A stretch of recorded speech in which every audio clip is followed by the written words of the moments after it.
J'ai du mal à parler de Mokia. Autant dans des conditions vraiment difficiles. J'ai du mal à parler de Mokia. Mokia a des insuffisances terribles. Bon, par exemple, l'autre voté Mokia comme président. C'est plus grave encore que Kabila. Hein? Donc j'ai du mal à parler de Mokia, comme on était acharnement. Hein? Daniel Azar s'encharné. Hein? Je crois que. Tu parlais sur la personne, mais par rapport au concept, Azul Bango, tout ok, Bandeko y opposition, on a pas ça, il y a une élection. C'est ça, tu parlais beaucoup plus. Je crois que l'opposition a vu ce qu'il faut baser à Maël. Tous les un meeting. Population a belé Toboy machine, Toboy machine, c'était ça, un message fort de la population lors du meeting. Est-ce que Bango Bago est-ce qu'il y a une invitation à Nanga? C'est manquer d'intelligence. Basa ba mouton te basa batou, basa appelé la mayele. Actuana, ils allaient haute trahison, ba trahir biso. Bala qui sa te basa bilombe, ba kene maramonanga te. Vous lui donnez de la valeur. Même une communauté internationale a accompagné Bisso à un moment donné s'est dit mais ces gens ne comprennent rien. Ce n'est qu'un début du commencement. Nous encourageons Koffi Olomide. Tout le monde va les bêler. Tobunda Bisso Nyos. Et l'artiste et musicien a un grand rôle à jouer dans ces pays. Au monde mission je chante. Ce sont des messages qui captent directement la personne. Nous lui avons apporté notre soutien. Tout à l'heure, Moutala Bisso Tozo Lukande Kabila na Makambu. Omoni biso to ça tant ozo bakida na robi boma tozo luka bango na makambo eza suma mabanga bango te époque obanga c'est leki c'est dépassé bango ndende ba komo banga biso siko bamba mo banga bato ba na niveau ho mi boma c'est marmo comme sérieux bango ne ba na ngambu siko. Nous avons dit Koffi Olomide au petit point de vue na ba menacio to côté là yo libération pe ko bima patia wana te o Kabila kangi Koffi pour appeler point de vue les mêmes jours nous mobilisons tout Kinshasa. Tous les moyens nous avons mobilisé 10 millions, 15 millions de balabala. Régime Kimi Nangoti. Sans ça c'est bêta. Sans ça c'est bêta. Hey everyone, I would like to invite you to the City of God's annual conference with the theme being Your Kingdom Come, Your Will Be Done from Matthew 6:10. And this year's conference will be hosted by Pastor Flavian Kazadi. One of the guest speakers will be Prophet Moses and the other one being Pastor Maximilian. And it is starting October 17th to October 21st. From Wednesday, October to the Saturday, it will be at 6 p.m. And on Sunday, it will be at 10 a.m. Welcome your friends, come, bring everyone, and let's praise the Lord. Thank you. Hi everyone, my name is Sister Sarah, and I'm personally inviting you guys to our annual conference. It's going to be Your Kingdom Come, Your Will Be Done. I hope to see everybody here in Jesus' name. Thank you so much. Bye-bye. Igela kwafe ikote Papa na Kerouan, éternel Kenaya Kanda, Taba, Ikote Sensi Nganda Taba Fenenene Nganda Taba Chez Hugues la coiffe Ikote Papa na Kerouan, éternel Kenaya Au 174 avenue Aristide Briand, 93 320, les pavillons sous bois. À la petite porte à gauche, association Hugues Ikoté.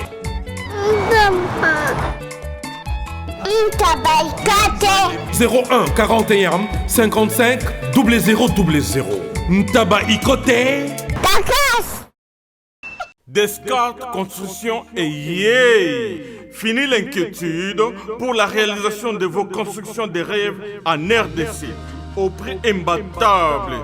Grâce à votre entreprise installée en RDC uniquement pour vous, spécialisée en construction, réfection, bâtiments, immeubles, vente de terrains, travaux publics avec les ingénieurs architectes qualifiés au prix incroyable. L'escarpe Construction est aussi spécialisée en luminosité des bâtiments et éclairage public. Installation des systèmes d'alerte, intrusion pour des maisons et véhicules et tous d'autres services. Nous acceptons aussi les paiements par tranche au prix incroyable. Pas d'hésitation avec Descartes Construction. Vous ne serez jamais déçus. Pour tout contact, notre email est descartesconstruction@gmail.com. Notre numéro de contact plus 447 93 92 82 813 et appelez-nous pour Kinshasa plus 243 89 91 56 86 2. Descartes Construction, Atozana Mbongo Moke, Opération Tongana RDC. L'agence d'export et d'import, Michel Atlantic Shipping. Et Bana ya Canada, Bana ya USA, Bomitungi Sali Susute. Pour tous vos achats et ventes de voitures, pièces de rechange et les accessoires possibles. Na koti na ba koli na bino na Kinshasa, Bomitungi sa penzate. Please, bakoya koza koli tinanda. Pour tout contact, Benga Michel Lukadi. Plus 1 508 371 60 43 USA na Canada.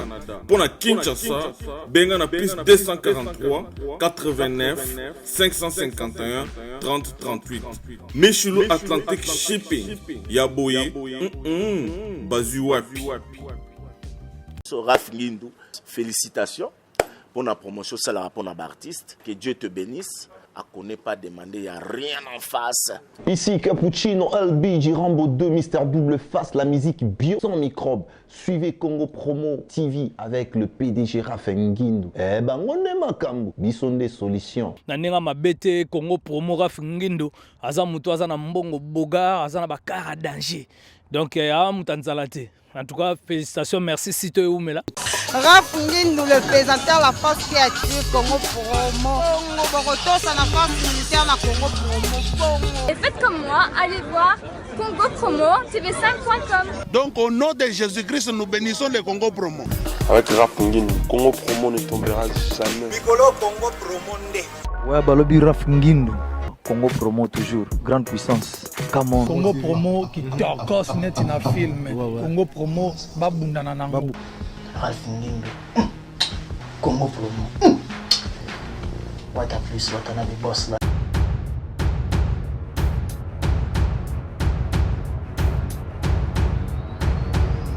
Mesdames, Messieurs, vous qui nous suivez à travers le monde, encore une fois, bienvenue dans votre émission Code 9. Comme vous le savez très bien, l'actualité elle est dynamique. Nous qui évoluons sur place ici au pays, à Kinshasa, capitale et RDC, au cœur de l'Afrique, tous les Mbaratiers qui est par-ci par-là, coloca information de manière à ce que vous qui nous suivez, vous soyez servis de manière optimale. Encore une fois, dans la commune de la Gombe, rien quand même, parce que en dépit de ces multiples occupations du mois, à Accord d'Arabiso, beaucoup de considérations, raison pour laquelle Biso Petrozong c'est la Yango, lui il est juste à côté de moi, on l'appelle Volozi, Daniel Safou, tout le monde en est sous les lots, après moi Tamoulaï, d'abord Boni Yomoko, on a toujours la première question, Boni Yomoko et puis comment se porte le pays, tout banana noir.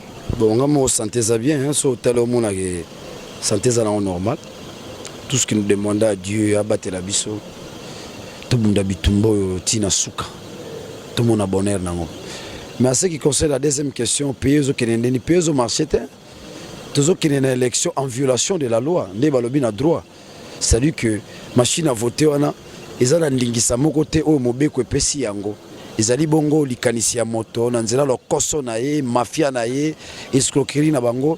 Mais au-delà de tout, en fait, les bilans tellement chaotiques, bazo compter la machine à voter wana. Tout ce que Kabila nous oppose à la machine à voter, dans ce sens que bilan est négatif, il sait il va y avoir une sanction populaire grave aux populations à réserver les bangos. D'où, pour contrecarrer des marches à population à réserver les bangos, il nous oppose la machine à machine à dauphin, machine à voler, machine à tricher, dans ce sens-là. Donc c'est pour dire que le pays ne va pas bien, parce que le pays va kambango na mibeko, Congo zo kambama, na ba émotion, na ba sentiment, le pays ne va pas bien, le pays est envahi, le pays est dirigé par les gens qui n'ont ni amour, ni affection aux Congolais. Bazara na ba sentiment na bango. Comme a dit Bernard Ladier dans Batoala, quand vous lisez Batoala, il dit les Blancs ne nous aiment pas, ils aiment notre richesse. C'est ce que moi je pense aussi. Kabila ne nous aime pas, il aime notre richesse. Parlons encore de la machine à voter, parce que tout côté maman a fait du sujet. Mon pays a baillé opposition. Les lots, avec une réunion pas plus tard qu'hier, mais les lots, tout le monde a monté sur ses chevaux. Je cite M. Gabriel Mokia, les lots a traité l'opposant Nyonso, il y a fausse manœuvre, comme quoi on a posé une élection, on a sollicité le gouvernement qui a consensus à la large de manière à ce que Bango peut baser Libanda, quelle est ton opinion? J'ai du mal à parler de Mokia. Autant dans des conditions vraiment difficiles. J'ai du mal à parler de Mokia. Moi qui a des insuffisances terribles. Bon, par exemple, l'autre voté Moga comme président. Donc c'est plus grave encore que Kabila. Hein? Donc j'ai du mal à parler de mots qui est comme on était acharnement. Hein? Daniel Azar s'encharné. Hein? Je crois en fait, que. Tu parlais sur la personne, mais par rapport au concept, Azolo Bango, tout ok, Bandeko y a opposition, on a posé à aucune élection. C'est ça, tu parlais beaucoup plus. Je crois que l'opposition a vu ce Foba Zamaele. Tous les gens meeting. Population a beleli toboy machine toboy machine c'était ça un message fort de la population lors du meeting. Est-ce que Bango Bakoy soko kende une invitation à Nanga? C'est manquer d'intelligence. Basa ba mouton te basa batu basa pena mayele. Parce que boso boya Nanga. Vous êtes convaincus tous que Aza inféodé, n'est-ce pas, na système politique à Kabila. Mais vous répondez là. Lorsqu'il convoque Badouazo, il y a Bozo Kendenini, c'est une trahison. Ce que l'opposition a fait, le fait qu'on réponde à l'invitation à Nanga, c'est une trahison. Ils ont trahi les peuples congolais, sans le savoir peut-être. Ou peut-être ils les... bien. Population a gagné dans meeting. Toboy machine. Toboy machine. Si réellement c'est une opposition outillée, devait dire quoi? Devait prendre en compte message à la population. Nanga bengi bino bokei bo fandi. Boza batu to boza pena ba opposant. To bozo ça la COP. Non, moi je crois que actuana ils allaient haute trahison. Ba trahir biso. Ba la kisate baza bilombe. Ba kenemara mwananga te. Vous lui donnez de la valeur. Même une communauté internationale a accompagné biso à un moment donné s'est dit mais ces gens ne comprennent rien. Tala lelo okena Rwandais a joué OIF bisombo ka munene mambo ka mukie parce qu'ils sont francophones. Ah, de les Tutsi va gagner biso lisusu. Alors que RDC c'est le plus grand pays francophone qui existe. Non, je félicite les Tutsi ba gagner biso lisusu. Ba nyongi biso pendant 18 ans. Lelo ba la kisi ki baza organisé bango na lisusu ba kena OIF. Mais les Muntu, les Bantu, les Ntu comme intelligence, de Muntu en tant que Ntu en tant que capacité de réfléchir, moi je pense qu'il est temps que les Muntu soient Ntu qui est la tête, le Ntu qui est le leadership, le Ntu qui est le leader, comme on dit les Muntu, le Ntu, na continue la philosophie africaine. Ba Martien Toa philosophie makasi ba père Tempels philosophie africaine ba Martien Toa ba Chamale Ngantumba vous dites le Muntu c'est le Ntu en tant que capacité de réfléchir, Ntu en tant que leadership. Code MM13 et puis code MM14. Ngai kaka papa ngai. Papa bozo beti batuma baku Bana yetu. Papa, nini ngoza kuyima boy? Kasela mombaka ngawe. Yoko mumune yoko yo zibe service Ah ouais, le zibe service. Tout le monde a la servi. Écoute ngai. Ngai kunz. Yemsa kunz. Ozana Lou. Puisque zibe service na janvier, tozana kati Angola. Brazzaville balali. Omoni. Kuzanga kuive jali wewe mbimbeleo. Na Brazzaville. Na Brazzaville. Toza pelisusu wana ZB service. Bato bele bazokufa pona ba agence. Voilà. Agence ya si ne lop mobimba. Bato bofani na France. Bozo ko kende na Rennes. Bo uti Lausanne. Bo kende na Rennes. Bo tie biloko na bino bozala na Paris. Rennes. Biloko wana nyoso toza kuya. Non papa. Aza mundele te. Congolais lokola ngai na ye. ZB service. Papa. Baleka kapé sérieux boy. Merci. Kosanga mwanda. Merci. ZB service. Agence pas comme les autres. Igela coiffe ikote. Papa na Kerouan, éternel Kenaya. Espace de cérémonie chez Hugues la coiffe Icoté. Un cadre spécial pour vos cérémonies conviviales. Pour vos retraits de deuil, matanga, fiançailles, baptême, anniversaire, au 174 avenue Aristide Briand, le pavillon sous-bois, dans le 9-3. Référence, Salon Hugues la coiffe Icoté. Votre réservation au 01 41 55 0000. Congo promo défaté. Bolandaka Congo promo pour ezolo la vérité.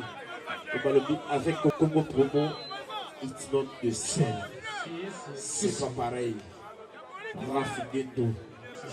Check. bakosa bino te bakosa bino ba complexe bantu ba ramayele te ba nilotique te on ba faux débat les muntu c'est les tout lobby marambo ko changer mais nous reprochons notre opposition ba fonctionner na ndenge ya ki mouton. Ça c'est faire du mouton. Mais ça faut y a aussi des gens parce que tu baby qui régulièrement au lekara to yambarayo chaque fois tu bête rapport au fond l'Arabie Saoudite en tout cas quand il l'Arabie Saoudite maté bande rebelle ba comme il à travers le monde parce que le numéro qui est affiché c'est notre numéro. Les suggestions, les remarques en tout cas et les soutiens on en a énormément besoin pour faire avancer ce travail. Yango ba comme l'Arabie Saoudite bazoki vidéo no moko de batindelinga Daniel Safou alors bi a cause suicidé Soki Chadari à l'équipe président de la République. Les gens m'ont appelé de partout. Mais Lucas parce que la plupart des missions entourées de Bazoratin et Kolanda Bisso, parce que chaque idée j'ai la lumière, on prend le temps de cogiter. Daniel Safou. Au PC, l'allégation genre les images étaient calées. Daniel Safou, né dans Zoloba, Bandeke Belé, Msouba qui sommes. Il y a relé là-bas Léli. Il y a scandalisé, ça scandalisé à Daniel Safou. À combien de niveau il y a Kanda, il y a modèle Wana. Avec quelle intention? Parce que ce peut pas critiquer pas comme il opposition. Dans la 2016, il y a 2017 en tant que président, il politique, mais il y a politique. Parce que l'image de quand il décembre et que Chader a élu président. Oui. Image de en fait, c'est un message fort à des générations futures. Notre génération dans Bango. Tout comme à un niveau de sacrifice humain. Tout comme à un niveau de Rossi a mobile il s'est sacrifié pour nous. Na Tunisie donné. Té na s'inspire. Té ngana osala bongo té. Nga somna Simone to kufa 2000 3000. Na okufa ngamonde na Simone na parlement na. Na Simone na présidence. Na Simone bongo té. Na Simone té na kenga mo za ba perte manque à gagner. Nga okende pena ndenge bindaki non et tiki penda histoire qui fit un Congolais qui a lutté et voilà les actes qu'il a posés juste dans les soucis de libérer le pays. Yana nzembo bando yimba na 97 tant Laurent Désiré Kabila zo apekisa kanzembo na pesa munu passage pesa munu passage pesa munu passage tango melunga pesa munu passage FCC benu batuka na nzila benu kena mandave bukalunga lufwa mama lufa lukala kima monsha pamba oh Yesu na beto. Donc c'est pour dire qu'il faut comme à un niveau de sacrifice 18 ans, 21 ans à pouvoir oyo. Ceux qui ont un esprit ou un athée, tu créer un rapport de force. Pour le moment, nous devons créer les rapports de force entre nous et Kabila. Alors continuer à gagner à Bissora. Dans le sens où il n'y a que deux choses. Soit tu es engagé, soit tu es en maillé. Soit tu es en maillé. Comme Abino Muninga na mobile, Angonzaga Bino. Mais Bino Mibenga ba leader opposition. Ah, t'es bolonga bilorana. Ah, c'est inacceptable. Le bateau babi maraboku farabino botam la jeep makila bat. Oh ba honnête. So na la kisi mu Congo na diaspora ba olela. Na longo la chemise ba mona mu Congo na ngai. Ba degré ba fimbu ba nini. Mu Congo na za kitoko te. Moi si pena malonga penda o ayebi ngai te. Na ke ko linga so moni mu Congo mu balo za criminel. Ce sont des tortures. Ba torture inutile. Pour na ko lobino non. Parce que ba tout mususu ba bundi na bango te. Nous avons fait kuna aye awa candidat IDPS. Aye kuna aye bien même pas. Nous avons fait $100,000 candidat président de la République à comme opposant. Et nous qui souffrons, l'objet tout monde qui résultat à zéro. Obi ba tu ba assumer le beza baneza biso. Ba dernier ça faisait bangote. Au cas où il y a chèque, population au baluka pina otala biso. Au cas où il y a victoire, population au tombe la biso. Mais tout ce monde on dirait ba tu bazo jouer ba double G. Nous sommes mona bozana ye. Mais Kabila Azoye mo bimba mo limo nanzoto mais so bozana yo ba déclaration Kabila doit partir. Si cette fois-ci Kabila ne part pas, moi je laisse la politique. Voilà 50-50 té tout ça dans la logique na bolingo na sincérité vis-à-vis de nous-mêmes. Ce qui biso ba gente au kanga mutema. Tout ça ba difficulté. Toi na basi toi na banat. Yo so yo kao dane ça va que va corrompre na pouvoir. Tout ça kanga mutema. Yo asi ba contacter biso te. Bien si baso isara bisote. Yo ba benga ki yozo mbwengo boya ki po ba komono des gens batya komono machine. Benga yaka na photo la ta chemise à blé. Na bitena na ba photo ba chemise à pembe te machine zo linga ba chemise à blé. Ba benginga na bité. So na ki lo koso lelo na on dit malaka to ken élection pour nos députés. nanenga cop batie déjà na boy mais boy ne bozo kokate ndenge nini. C'est quand j'arrive à ce stade là, c'est un message fort que je lance au monde et aux Congolais, à cette génération et aux générations futures. Pour les générations futures, il y a un moko à Congolais télémara bien trop c'est trop. Donc nous allons dans les soucis de créer les rapports de force. Au cas où Simbité, nous devons passer même dans le sacrifice suprême. Aucun de mon aime bien ôté. Buka lunga lufwa mama. Lufa luka maki, lufa luka la kima mon chapamba. Oh libération. Pesa mon passage. On soulève quand on soulève point nzembo. Tango melunga. Pesa mon passage. Soulève point nzembo et rappeler les sous et le remote ça là récemment. J'ai fait un clin d'œil particulier à Nati Lokole qui est plus qu'un frère pour moi et pour qui j'ai beaucoup de considération. Quand on a émission na yeto Olanda qui partit c'est mon nom on a biso Kofi je cite Kofi Olomide à parler qu'il y a pesa qui opinion sur la machine à voter. Nyonso est créé comme imbroglio, est créé comme makelele en tout cas, positif ou négatif en tout cas, bah nyonso na opinion bah yebi niveau likambango et même lié le qu'il y a pas problème, mais yo Daniel ça va monio quand même au monter au créneau pour défendre l'artiste Kofi Olomide. Est-ce qu'elle est là au Kolobake bah mission na biso congolais parce que mingi peut même la diaspora bah pocha bango que bah comment na bango sur le terrain bah santarango te na bah message. C'est quoi to Kolobake bah mission na biso bah comme ko conscience wana ya sens ya combat ya téléma na côté côté rationnel. Ce n'est qu'un début du commencement, nous encourageons Kofi Olomide. Tout le monde va les bêler, tout bunda bisognos. Et l'artiste et musicien a un grand rôle à jouer dans ce pays. Au monde mission je chante. Ce sont des messages qui captent directement la personne. Nous lui avons apporté notre soutien. Tout à l'heure, nous avons biso tozo lukande kabila na makambu. Au monde biso toza, tant ozo bakida na robi boma tozo luka bango na makambu. Eza suma mabanga bango te.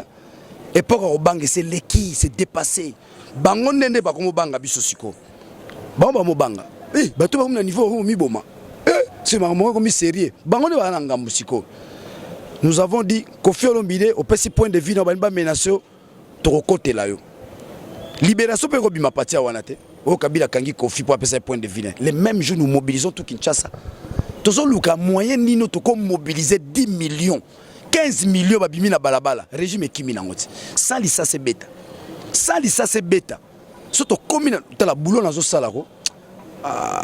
Banana biso na ba koko na biso ba que Daniel avait bossé fort. C'est la mobilisation citoyenne. C'est ça la doctrine à Daniel. Bato balana ba que j'ai toute une doctrine.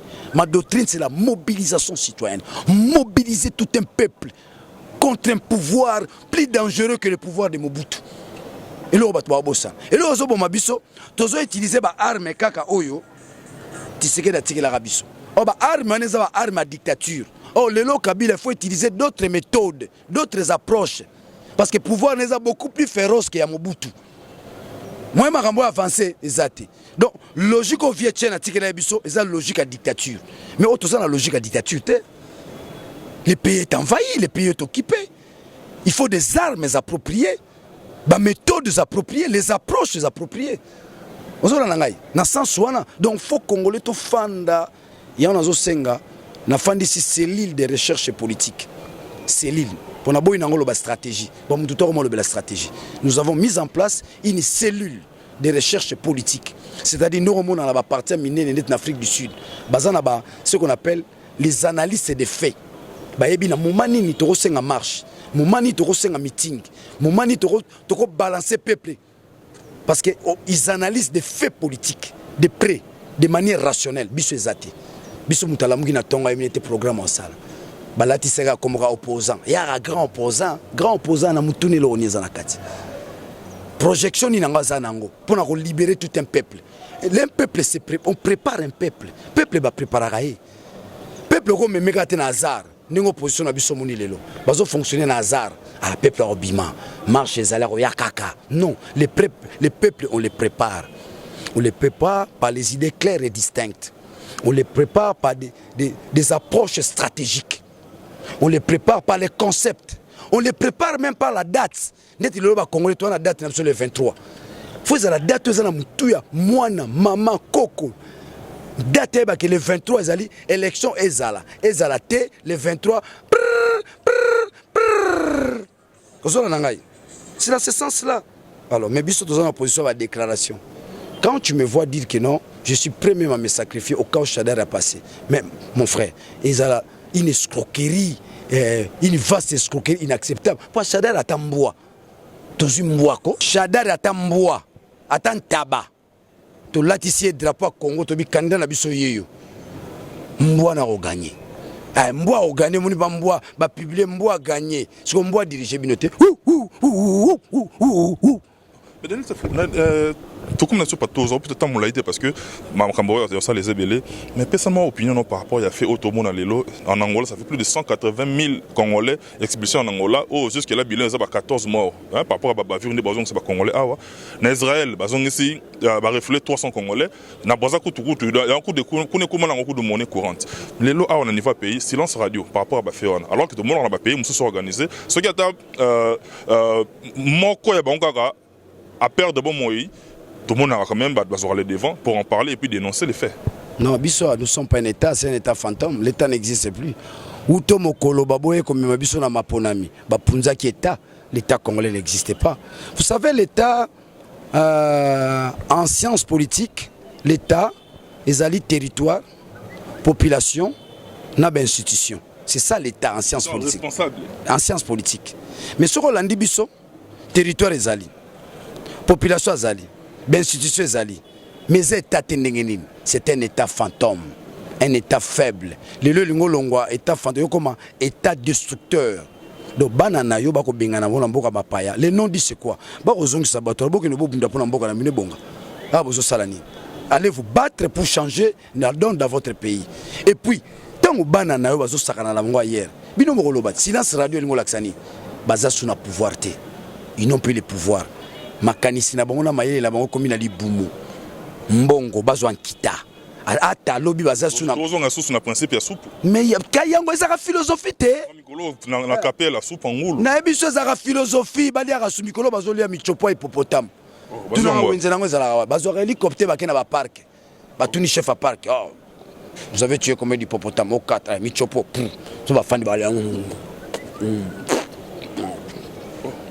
la dernière stratégie ceux qui babimito boire que la bombe à gaz lacrymogène mbachiba la fandi akom nena quelle intention kolia ba fandi di kolia lo ba sa sezana te kolia alia ndakala mabe alia pondu mabe pondu mai mabe ba neti bachiba lora walia bitoyo mama na bana lambe nanga bitoyo ndire mutamalonga azo diriger mboka ma fandi di kolia soni do bana no ba otala papa na ça premier ministre na sala rané le côté soka la mukina tonga militi a changé kaba miliki Amélia Nido belle hollandaise a changé ikuno mona kina zo changer bon sala suni a changé ba miliki o Nido nazo ko kango souté ils sala ba constipation ba ele belle hollandaise ya ofele o okeli ne pas cité ba sala déjà yeti ba la sala la vine a sala na vine musala liboso yango nozo na premier ministre azalaki ndenge mo na ngai le lo comme millionnaire yango bank ça peut ba tout poza aki pe na ngambo azali koloba mingi ya komi kuna bosui te azaki na ngambo te azaki na bango déjà ye ba sombaye baso ole to transférer mais ba sombaye akoma mutu na bango akoti na labyrinthe de plaisir la personne likola soso wana ba tumbiongo bien yo tata mokolo komika kolia mboka na otiki yango wapi. Donc ça veut dire que l'avenir du Congo dépend de nous Congolais aujourd'hui par les biais de la révolution, l'eschatologie du grand soir. Tout kitana balabala, tout botola, yabiso lipanda. Kabila a confisqué notre indépendance. Nous sommes plus indépendants. Ce sont les colonisateurs du 21e siècle. Les colonisateurs du 21e siècle. Le 23 pour l'élection. Ah, de façon nyoso. En tout moment, peuple congolais a frappé. En tout moment. Que le monde sache, nous ne sommes pas loin de frapper. Moi, maintenant,